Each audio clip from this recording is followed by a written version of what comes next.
Now we're going to talk about one more thing, and this picture doesn't show up so well, but it's a picture of Dorothy and her friends on the yellow brick road on their way to see the wizard. And why did they go see the wizard? Because of the wonderful things he does.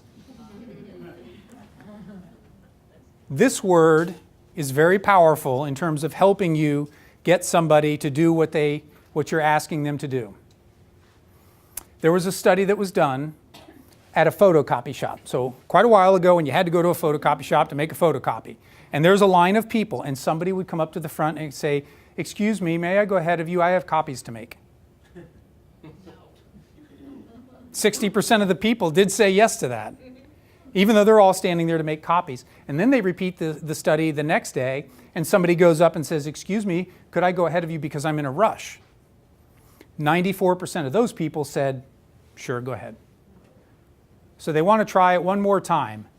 Is the fact that they're saying they're in a rush the only reason that the people are letting them go to the head of the line? So, "Excuse me, could I go ahead of you because I have 5 copies to make?" That's kind of a bogus reason, right? You might have 20 copies. But 93% of the people said, "Sure, go ahead."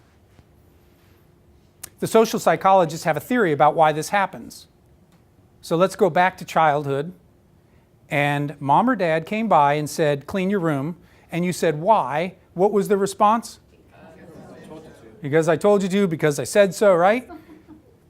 Didn't matter. It was just because I said so. And they theorize that we are very conditioned by this word that we almost don't pay attention to what comes afterwards. Now again, if it's a very large request, we do start paying more attention. But those people in the photocopy line, because I have 5 copies to make, that's irrelevant when I've got 5 or 10 or 20.